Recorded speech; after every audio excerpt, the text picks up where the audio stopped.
não estaria. Voltamos para isso, né?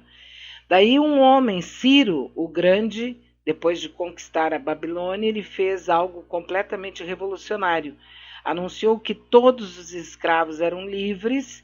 Ele também disse que as pessoas tinham o direito de escolher sua religião, não importando que grupo eram, e eles registraram as suas palavras e ficou conhecido como o cilindro do Ciro, e foi assim que nasceram os direitos humanos. E a ideia se espalhou para a Grécia, a Índia, chegando a Roma.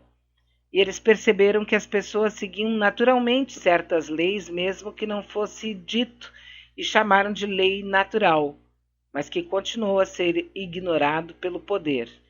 Até que 1000 anos mais tarde foi reconhecido novamente na Magna Carta da Inglaterra. Os direitos das pessoas foram finalmente entendidos, ou quase, né? E aí a história vai nos mostrando todos os momentos, e hoje, com certeza absoluta, nós estamos de volta a um tempo em que os direitos humanos não parecem mais ser direitos assim naturais. Que você não ache justo uma pessoa comendo do lixo, dormindo na calçada, morando no meio do lixo, junto com os animais, no meio da sujeira, né? Que você não ache, mas só que hoje nós temos um grupo de pessoas que acha isso, a pessoa está ali porque quer. A primeira coisa que a gente ouve esses monstros dizerem é que as pessoas estão ali porque elas querem. E aí você corta praticamente na raiz a essência do que se chama, né, o direito natural, o direito humano. Inclusive, o Leandro Carnal, ele se manifestou a respeito disso, sobre a Declaração Universal dos Direitos Humanos. Eu acho que cabe até a gente ouvi-lo, né?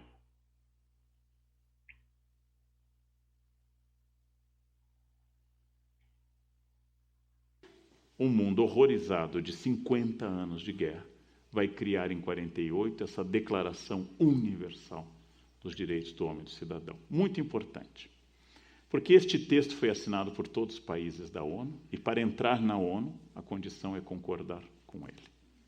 Por que isso é importante? Todos os países que fazem parte da ONU, quase 200, tornam esse texto parte da sua crença ao entrar na ONU. Logo, ele estabelece valores universais. Eu posso dizer que é errado não dar à mulher direito de voto, porque a Declaração dos Direitos do Homem Universal e sua complementar Declaração dos Direitos da Mulher, que nós vamos falar depois, estabelece isso. Eu estabeleço um freio ao relativismo absoluto das culturas. Não, naquela cultura a mulher está acostumada a apanhar, não vale aqui o conceito ocidental de defesa da mulher. Vale. Vale porque este país entrou na ONU. Este texto da ONU, que eu recomendo a leitura, ele é a Carta Universal do planeta Terra. Tivéssemos que apresentar a um ET algo que seja universal, é este texto. É o documento mais traduzido da história, traduzido em 360 línguas. É o documento mais traduzido, e lembrando a vocês que o governo chinês, o governo da Arábia Saudita, do Brasil, dos Estados Unidos, naquela época ou depois, assinaram este documento. E para entrar na ONU isso é uma condição. Logo, trata-se de uma Constituição Universal, que vai dizer, é óbvio, no seu artigo 1º, que todos somos iguais. Logo, nenhuma distinção pode ser feita do ponto de vista da dignidade das pessoas. Este texto deveria estar presente em todos os programas partidários. Todos os partidos têm direito a expressar opiniões mais conservadoras, mais à esquerda, com ênfase no que quiserem, mas partindo dessa premissa. Essas premissas são o fim do relativismo, o fim daquela ideia, não, o conceito de criança na África é diferente do nosso, não. O relativismo tem um limite que é a lei. Eu posso entender que haja gostos distintos no mundo, mas eu não posso defender a violência contra crianças. Onde termina a tolerância? Na lei. A tolerância termina na lei. Cada um entende a felicidade matrimonial de algum jeito, mas violência física esbarra na lei. Cada pessoa é feliz ou infeliz de um modo. Cada pessoa gosta de alguma coisa, ou como eu repito a exaustão, cada sociedade elege pessoas normais e aquelas que gostam de coentro, por exemplo. E isso faz parte do procedimento. Há quem goste de coentro e, no fundo, são cidadãos. São pessoas que têm que ser respeitadas nessa especificidade absurda de gostar desta erva maléfica. Porém, não é ilegal consumir coentro. Logo, eu tenho que aceitar que há pais que compram isso e colocam na comida dos próprios filhos coentro. E eu tenho que aceitar isso. E pronto. Agora, pedofilia, violência contra a mulher, apologia de drogas, constituem o campo do ilegal. Constituem o campo do ilegal. Logo, quando as pessoas dizem o relativismo aceita tudo, não. O relativismo é um instrumento de eu conviver numa cidade. Saber que roupas, opiniões e ideias são livres, mas esbarram em algumas questões. Nossa Constituição diz claramente que o Brasil, cláusulas pétreas, aquelas que não podem ser mudadas, a não ser por uma nova Constituição e por uma expressiva maioria do Congresso. Cláusulas pétreas. Somos uma democracia representativa, federativa, com direitos fundamentais, tendentes à paz e ao desenvolvimento pleno das pessoas, e que as Forças Armadas se comportam dentro de uma democracia e são dirigidas pelo Executivo.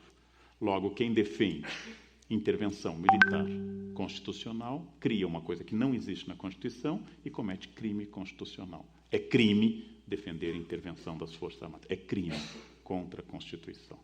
Outra Constituição pode garantir que seja um direito fundamental das Forças Armadas tomarem o poder. A nossa não garante. As Forças Armadas obedeciam a Dilma, obedecem agora ao Temer.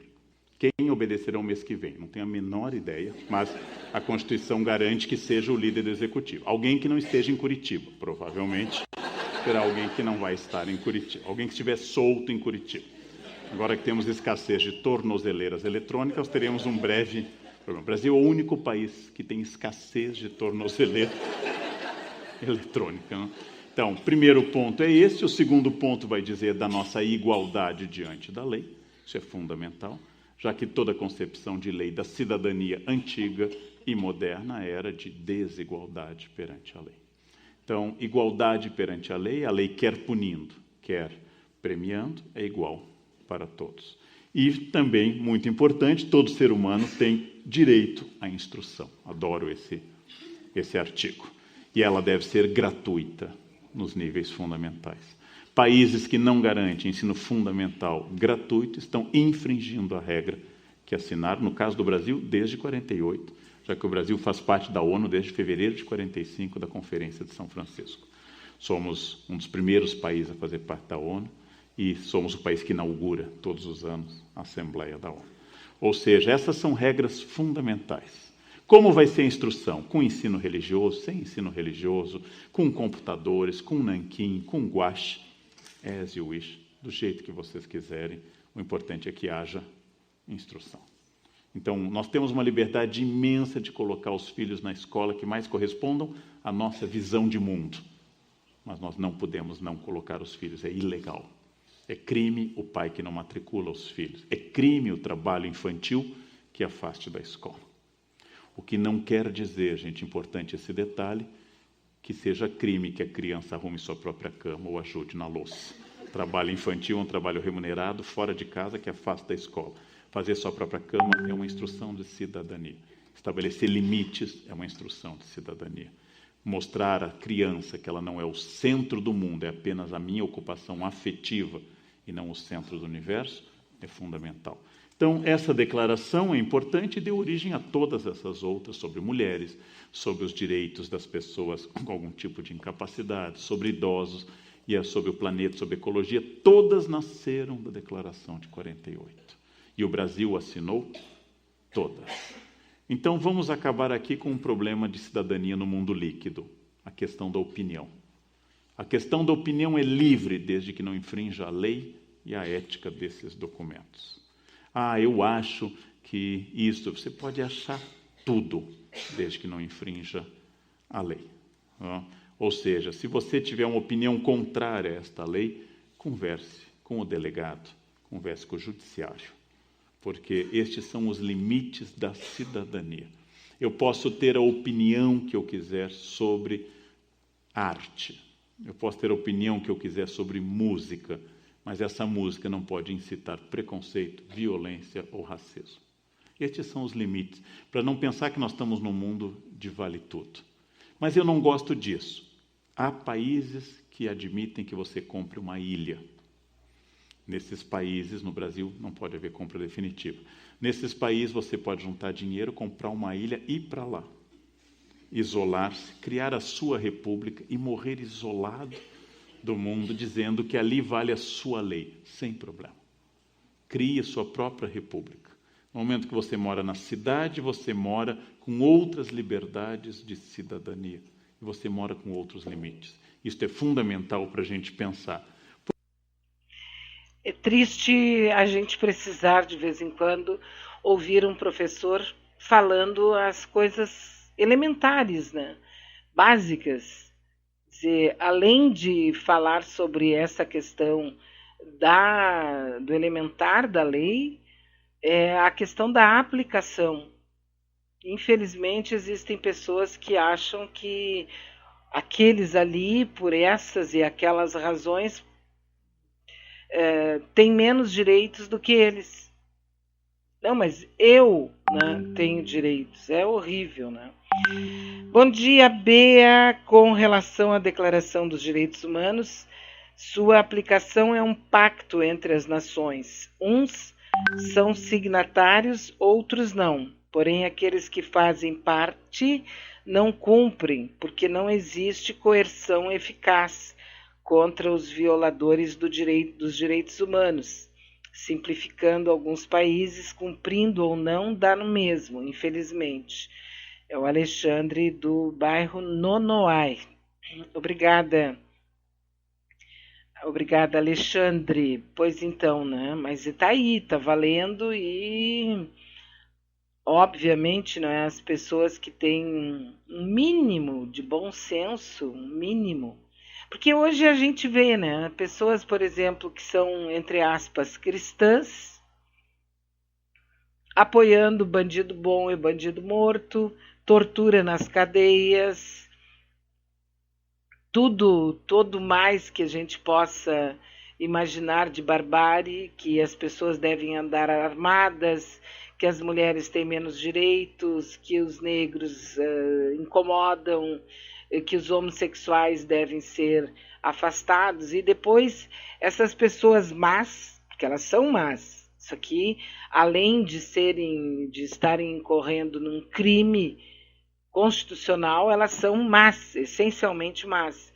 Essas pessoas depois agora chega o Natal e elas correm para pegar a cartinha do Papai Noel e compram uma bonequinha e dão ali para um pobre e fazem questão de tirar fotos, colocar no Facebook para aparecer pessoas do bem.